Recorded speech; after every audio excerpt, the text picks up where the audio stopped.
It's a conspiracy of Andrea. She, she sneaked me out from the prison so that I can meet my friends. I'm a prisoner number 2024. I'm not supposed to meet people that I used to know. So it's another world. Somehow today it was a successful conspiracy. So I sneaked out. It's a great experience to go through what I have to go through right now. I was kind of brought into it without having any kind of idea that I should be ever playing a role like this. But the situation was so dire, so terrible, that you cannot keep on saying no to it. Young people sacrificed their lives, stood in front of the guns, blown away right away, and finally they became free. The country was liberated, it's free. So that's where we were supposed to come in and restore some order and try to build a country in the imagination of the young people, what they were dreaming for, the reason they gave their lives. It was not organized revolution or anything. It's almost instantaneous outburst. Things were so bad, they couldn't take it anymore. So when we say young people, across the sex, across the career, across whatever social standing you are, mostly led by university students. And when I say students, it's not just the boys I'm talking about. This is a unique thing. The boys and girls did it simultaneously. And girls are not just few among the boys. They are a separate stream of force going on their own, with their own force. It's an amazing thing, never seen before in Bangladesh. They left their hostels, they left their dormitories, they left their schools, they left their colleges. They were on the street. Even 10-year-old boys and girls were on the street and deliberately declaring that I'm fighting and I'm ready to die. And some of them died, just little kids, leaving a note for mother that I may not come back, but I cannot hide under your protection. I have to go out and save my country. So that's the spirit which brought this uprising. So our job is to fulfill that wishes, imagination that young people have. It's a tough job.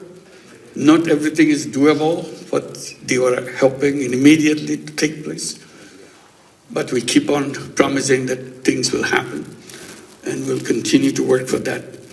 And this is where they have defined that this will be a new Bangladesh. That's the word they use, new Bangladesh. So you have to keep on defining more of what fits into new Bangladesh, what doesn't fit into new Bangladesh. So we have gone through it. It's a year now. So just about, we celebrated the anniversary of the uprising.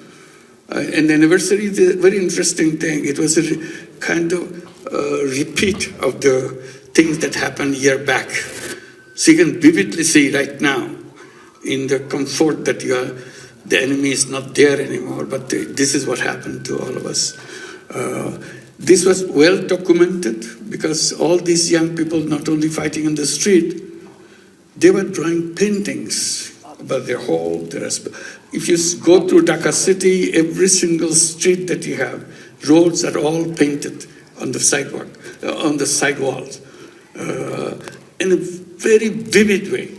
It's not just scrambling something, scratching something. It is really depicted the everyday thing that was happening, and they're writing down their aspirations on the wall, what they want, and it's beautifully expressed.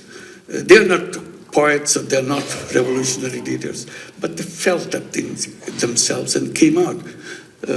So quickly, when I saw that, I tried to get photographers to take the pictures. I said, When the monsoon comes, this will be all washed away. So before it's washed away, we should document them. Then they said it's not only Dhaka city. Every single town, every single city in Bangladesh, exactly the same thing happened. There was no planning for that. There was no coordination or what message you give. Everybody picked up his or her own message. It's a boys and girls. You see, painting was done the same way. So we took the pictures, put in the volumes. There's so many of them, so we couldn't put in the volumes because it's too much costly. So we put it on the videos and things to preserve for future. So in the anniversary, all these things came back again, and many new things which were hidden away, we brought it out again. So we'll see in 1 year how far you have come from the terrible thing that happened. So we are going through that, and new Bangladesh means reform. Everything that you did before was something terrible in those rules and procedures, and even in your national constitution. So the alleys, the roads that are already laid down somewhere in our system that a regime like this can emerge, that we couldn't do anything. So their ambition is to make sure you plug in every single way that any such terror government can come up again. So this is a very big task. So we are going through that reform, and then the agenda is for the justice for the people. So those who are perpetrators of this brought to justice and punished. And the third was election. So in the first anniversary, we announced that we are coming close to the third phase of election. So we announced the election date, which will be February next year. The first half of February, we fix up a date there. And we'll have the election to hand over the responsibility to an elected government. But it is an extremely, extremely valuable, very intense time for the whole nation. Everybody is involved. You will not find anybody who will say, okay, let them do whatever they want to do. Everybody has a plan. Everybody says your plan is wrong, my plan is right. So it's ambitions and so on. Whatever you do, they say it's not good enough, which is understandable because things that happened to them, they wanted a very quick change of everything. So we are matching with their aspirations is a big task for everybody, all of us. The good thing that happened these couple of days, or 3 or 4 days, when we came to the United Nations, that's what brought us here. We brought the leaders of the political parties with us, so they can participate together, because usually political party leaders don't talk to each other. So we brought them together, and we keep on introducing them whichever session we are going into. We keep saying that we are the outgoing government, they are the incoming government. They're all here. They are the one who will be running the government. And they look at each other, which one will be the... But it's good, they're very friendly. Usually they're not friendly in Bangladesh. Political leaders always keep on fighting. That's the spirit in which they work.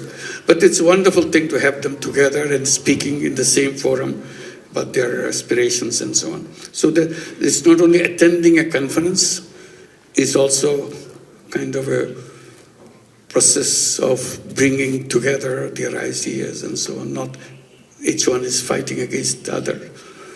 Someone says, there's a picture taken today at the United Nations. Someone said, this is the United Bangladesh in United Nations. So this is a picture, because all the leaders were there, and I was there in one single frame. So that's a good kind of a tagline, that United Bangladesh in United Nations. So that's what you're finding.